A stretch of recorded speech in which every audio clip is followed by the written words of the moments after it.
Father-in-law demanded me $4,000 every month, pushed me down the stairs, thought I would stay quiet. But I shocked them with lawyers. You want $3,000 more? After I already give you $4,000 every month? I said that trembling, seconds before my father-in-law tried to destroy me. Like a king giving an order, he folded his arms across his chest and leaned back in his recliner. I need a new car, he said in a matter-of-fact, clipped voice. The old one's falling apart. I don't see what the big deal is. You've got the money. My chest constricted. The big deal, Noah, is that I've already sacrificed enough for this household. I cover the bills, the groceries, your utilities. I even helped pay off Adam's credit cards. Now you want me to buy you a car? Yes, he said, raising his voice. Because I deserve it. I've done enough for this family. It's time for you to pull your weight. Do my share. I felt like I was slapped by the words. For years, I had been providing for this family by working non-stop while my father-in-law and my husband Adam regarded my paycheck as if it were a bottomless ATM. And now, Noah dared to accuse me of being selfish the one time I established a boundary. I'm not doing it, I firmly stated, refusing to back down. You'll have to figure out another way. The vein in his forehead bulged as his face contorted with anger. You're just like your mother, always thinking you're better than everyone else. His movements were aggressive and sharp, and he stood up suddenly. Don't you dare disrespect me in my own house. Your house? I retorted, trembling. This house is paid for with my money, Noah. He sprang forward and shoved me with both hands before I could respond. I was tumbling down the stairs when I felt my feet slip on the hardwood floor. My body ached, and the world became hazy. My head thumping from the impact, my arm twisted beneath me, I landed hard at the bottom. I was immobile for a moment. Tears stung my eyes as I struggled to breathe, and the pain was unbearable. Noah was standing at the top of the stairs above me, his face still twisted in rage. Then he spit out, "That's what happens when you don't respect me," and strode back into the living room. I thought Adam would come running over to help me up or at the very least check on me. However, he looked blank, almost bored, when he reached the top of the stairs. He shrugged and remarked, "Maya, you should have just given him the money. You know how he gets. My name is Maya, and I have been the breadwinner of a disrespectful household for the last 4 years. I believed that Adam and I were creating a life together, so I married him. However, it soon became evident that his father, Noah, was the center of his priorities. I agreed to move in with Noah to help out when his health started to deteriorate. I was unaware that helping out meant paying for everything, including Noah's personal expenses, food, utilities, and rent. I initially believed it to be transient. Even though Adam and Noah didn't always express it, I told myself that they valued what I was doing. However, their sense of entitlement increased over time. Adam said he had to be at home to help his father, so he completely quit working. Noah, on the other hand, started to demand more and more, acting as though my paycheck was his own. I stayed though, it was for the family's benefit, I told myself. But as I lay bruised and aching at the bottom of those stairs, I came to terms with the reality. There was no family here. It was a one-sided arrangement in which my worth was determined only by my contributions. And I was finished. That evening, I prepared a bag. With my heart racing with a mixture of fear and resolve, I gathered my belongings and left the room without saying anything to Adam or Noah. The pain of their treachery is still very much present. I knew I couldn't stay, but I wasn't sure where I was heading. I grabbed my phone and sat on the edge of the bed after checking into a motel. The weight of what had just transpired was bearing down on me. However, I refused to let it break me. I had been their rock and their safety net for years. They wouldn't be the same without me, and I wasn't going to catch them this time. The following morning I called. I said, "Angela," when the attorney responded. "I need your help. It's about my husband and his father." It felt like the first time I had breathed fresh air in years when I met my lawyer, Angela. I told her everything, including how Noah had insisted on more money for a car, how I had been paying for all household expenses, and how the argument had ended with me at the bottom of the stairs. She listened intently. Then Angela raised an eyebrow and said, "You've been financially supporting your husband and father-in-law entirely on your own?" I gave a nod. "For the past 4 years. Every bill, every expense, everything comes out of my pocket." Looking through her notes, she questioned, "And your name is on the mortgage or deed of the house?" I stated, "It's all in my name," in a firm tone. "They couldn't qualify for the loan without me. I pay for it. I own it." A tiny smile of knowing curled Angela's lips. "Then this is your house, Maya. Not theirs." We'll start with eviction papers for both of them. I felt a mixture of satisfaction and guilt when I considered evicting Adam and Noah. I had persuaded myself that I was acting morally for years by putting their needs ahead of my own. However, that night on the stairs, I came to the realization that loyalty and kindness were meaningless to those who viewed me as nothing more than a tool. I said, "What about Noah pushing me? He could have seriously hurt me." Angela stated resolutely, "We'll include that in the lawsuit. You're not just evicting them, you're holding them accountable for their behavior. Let's make sure you get justice." The weeks that followed were filled with preparation. Angela assisted me in obtaining all the documentation I required to bolster my argument, including bank statements, receipts, and even text messages in which Noah and Adam made their rightful demands. It was both reassuring and frustrating to see everything presented in black and white. I had been telling myself for years that I was exaggerating and that things weren't as horrible as they appeared. However, the figures were honest. Adam and Noah had only offered criticism and grievances, but I had invested tens of thousands of dollars in that house. Additionally, Angela urged me to record the stairway incident. She stated, "We'll have to demonstrate that there has been a history of abusive or threatening behavior. Money isn't the only factor here. It's about establishing a secure environment for your future." Secure. I was surprised by how hard the word hit me. I had neglected my physical and emotional safety for years in favor of other people's needs. I was fighting for myself for the first time. I began quietly planning to start over in the interim. I started moving my belongings covertly, one carload at a time, to a tiny apartment near my place of employment. I stayed as far away from Adam and Noah as I could because the house still felt like a minefield. Adam was hardly aware that I was gone. The majority of his time was spent glued to the couch or debating something with his father. Noah, meanwhile, was still upset that I had declined to purchase a car for him. It felt like a tightrope walk every time I interacted with him. But I didn't back down. Setting up the legal bombshell they would never have anticipated was the last piece of the puzzle. Angela prepared a civil lawsuit for damages related to the assault and financial exploitation, as well as eviction papers that would require them to leave the house within 30 days. She cautioned, "They won't take this well. Be ready for some criticism." With my resolve solidifying, I declared, "I'm ready. For too long, they have been pushing me around." Keeping my plans to myself was the most difficult aspect. I appeared distracted to my coworkers, but I dismissed their worries with evasive justifications about domestic stress. In actuality, I felt as though I was leading two separate lives. While one of me was discreetly regaining her independence, the other was still acting like the lovely wife and daughter-in-law. In my new apartment, I would lie awake in the middle of the night, reliving every moment. The hurt and rage would seethe inside me, threatening to overtake me. I would then consider the time I would deliver the documents to them. I saw their faces, Adam's apathy turning to incredulity, Noah's arrogant confidence crumbling, and it gave me the willpower to press on. At last the day arrived. As we walked up the driveway, Angela's cool professionalism grounded me as she met me at the house. As she rang the doorbell, the pile of papers in her hand felt heavier than it should have, and my heart raced.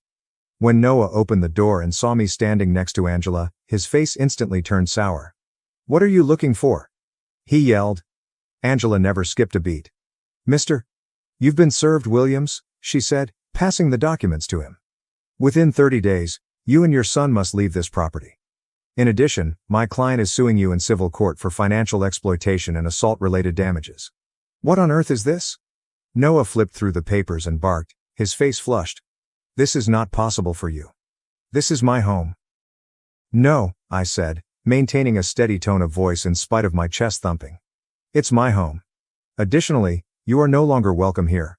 Rubbing his eyes as if he had just woken up, Adam emerged in the doorway. "What's happening?" he muttered. The papers were thrust at him by Noah. "Your wife believes she can expel us. Is this unbelievable?"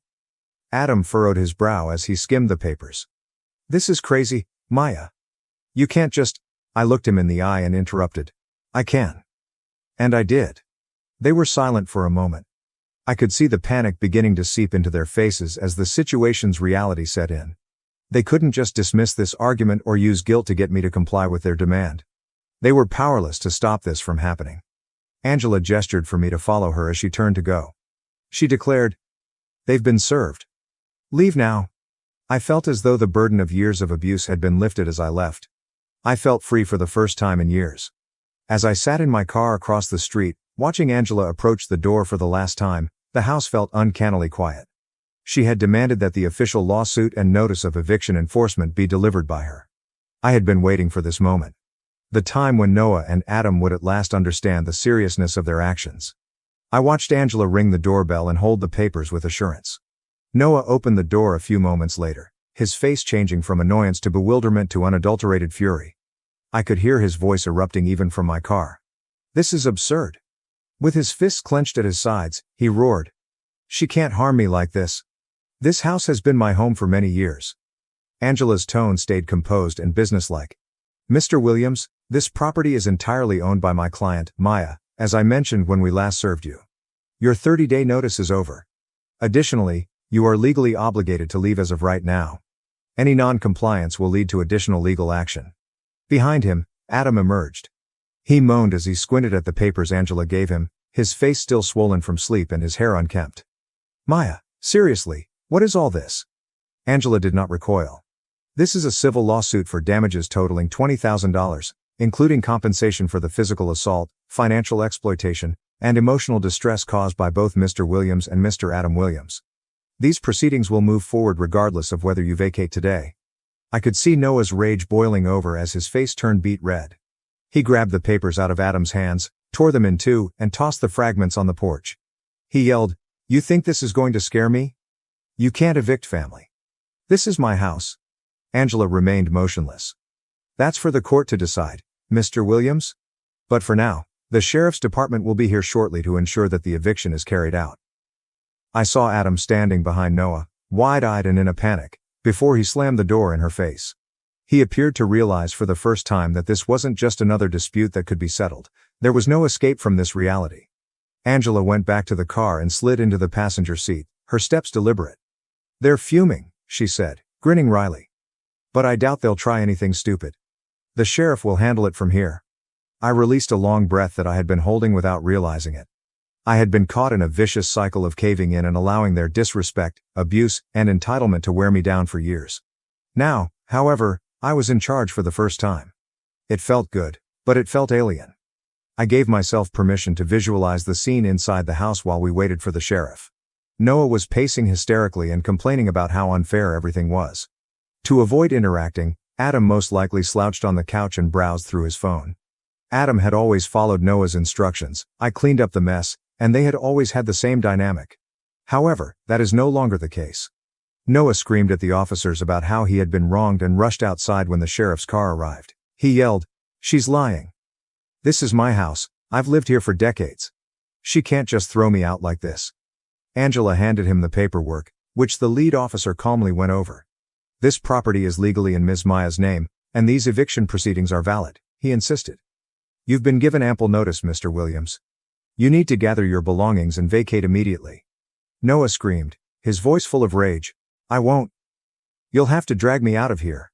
At last, Adam came out with a hurriedly packed duffel bag.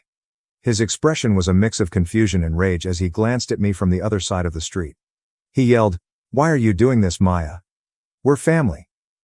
Family was a word that sliced through me like a blade. For years, they had twisted its meaning to support their disrespect and entitlement, using it as a weapon. However, I was determined not to be held captive by it any longer. I exited the car and looked directly into Adam's eyes with a level of composure I wasn't aware I possessed. "Family doesn't push you down the stairs," I stated steadily. "Family doesn't take your money and treat you like you owe them everything. This house is mine. My life is mine. And I won't let either of you take anything more from me." I didn't hear Noah yelling something unintelligible from the porch. I looked at Adam, who looked at me for a long time before lowering his gaze. He didn't have a comeback for once, no justifications. With his father still yelling behind him, he slung the duffel bag over his shoulder and trudged down the driveway without saying another word. Angela put a comforting hand on my shoulder as the sheriff's officers led Noah back inside to collect his things. "You've done it," she uttered softly. "This chapter is over?" I was overcome with feelings of relief, pride, and an overwhelming sense of freedom as I watched Adam and Noah leave the house for the last time. This was more than just a legal win. I considered it a win for myself. I had defeated those who had attempted to denigrate me for the first time in years. A tiny smile tugged at my lips as I turned to face Angela. "Let's go," I said. "I've got a life to rebuild." The absence of Noah and Adam made the house feel so much bigger. I was struck by how different everything seemed without their constant presence as I moved through the silent rooms. The area that had previously felt confining felt like a blank canvas, a place I could at last call my own. The last remnants of their entitlement had been taken with the sheriff when he left a short time ago. Up until the very end, Noah had resisted, complaining about the unfair treatment he had received. However, he had nothing left to hold on to. A shadow of the man who had once pledged to start a life with me, Adam had been more reserved. It had been bittersweet to watch him go, pulling his duffel bag down the driveway. I was no longer angry, only pitying. As I locked the front door, Angela remained by my side. Her tone was warm as she said, "You've done something not many people have the courage to do. It's hard to walk away from people you've invested so much in, even when they don't deserve it."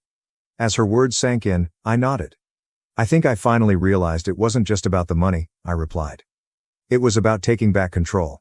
For years, I let them make me feel like I didn't have a choice. Like I owed them everything. But I don't owe them anything." I started to piece my life back together over the course of the following few days. To help get rid of the tangible reminders of Noah and Adam's presence, I hired a cleaning service and changed the locks on the house. Erasing the mess they had left behind felt symbolic, almost healing. I didn't feel alienated in my own house for the first time in years. Coworkers and friends contacted me to see how I was doing and to offer words of support and encouragement. Lily said, "You're amazing for standing up for yourself," one afternoon while they were having coffee. "It would have been so easy to just keep putting up with it, but you didn't." I confessed, "I think I just reached a breaking point." When Adam told me I should have given Noah the money, I realized he didn't care about me at all. And if he didn't care, then why was I giving so much of myself to him? Lily gave a nod. "It's hard to see that when you're in it, but you're out now. That's what matters." I once had calls from Noah and Adam, but I didn't answer. Angela gave me her word that they had no legal basis to contest the lawsuit or the eviction. She declared, "You've already won." And I took her word for it. I felt untouchable for the first time in a long time. I turned my attention to the future. I began looking into new hobbies and career options that I had put off for too long. I had more time and energy to devote to myself since I wasn't burdened by their demands. I even started thinking about selling the house, my house, and relocating. Somewhere where the ghosts of the past were not present. I took some time to think back on the path that had led me here one evening while enjoying a glass of wine on the patio. Although it hadn't been simple at all, each step and each difficult moment had taught me something about my own resilience. I had allowed other people to determine my value for years. However, that is no longer the case. With the stars just starting to appear in the sky, I gazed out at the peaceful street. I felt completely free for the first time in years. I was at last living this life according to my own terms. After a few months, everything in my life had changed drastically. The house where Noah and Adam used to live no longer felt like a prison. Now it was mine, really mine. The life I was reconstructing for myself was reflected in every nook and cranny. Peace and quiet now filled the walls that once echoed with their entitlement and demands. I had finally decided to list the house for sale, which felt like a permanent end to that chapter. The lawsuit against Noah was moving forward in my favor, and Angela assisted me in overcoming the financial and legal obstacles. There was more to the compensation I could expect than just financial gain. The goal was to make him answerable. The knowledge that he would be held accountable for his actions brought a sense of closure in and of itself. Things felt lighter in my new apartment. I finally had the time and energy to devote to myself without the constant weight of their expectations. I resumed my yoga practice, picked up painting again, and even organized a trip to a peaceful seaside town that I had always wanted to see. I felt like I was living, not just surviving, for the first time in years. My loved ones became aware of the shift. Lily remarked, "You look happier," during one of our coffee dates. "Like a weight's been lifted." "Because it has," I grinned and replied. For years, I thought walking away meant giving up. But now I realize it was the bravest thing I've ever done. She made a fictitious toast with her cup. "To brave new beginnings." I added, "To never settling for less," as I pressed my cup to hers. I was no longer troubled by Noah and Adam's absence. I stopped thinking about what had happened that night on the stairs and stopped questioning whether I had made the correct decision. I was certain that I had. Despite their attempts to minimize me, their actions ultimately strengthened me. I was able to move on without their explanations or apologies. They had nothing to do with the new life I had created, and that was sufficient. A few weeks later, the lawsuit's final verdict was rendered. Damages were ordered to be paid by Noah. And even though I didn't think he would ever voluntarily take responsibility, the decision provided me with closure. It was a formal recognition of all that I had gone through. An affirmation that my story was significant. I stood in the empty living room one last time on the day I gave the house's keys to the new owners, allowing the memories to pass. The hurt, the betrayal, the anger, all of it was still there. But I was no longer under its control. I regained my authority. And in doing so, I rediscovered who I am. I experienced a calmness I hadn't experienced in years as I went outside and shut the door. The path ahead was clear and paved with opportunities. And I was eager to see where it would take me for the first time in a long time. This marked the conclusion of more than one chapter. It was the start of a story that was all mine. Thanks for watching and sticking around till the end. If you enjoyed these stories, make sure to subscribe and hit the bell so you don't miss the next drama-filled episode.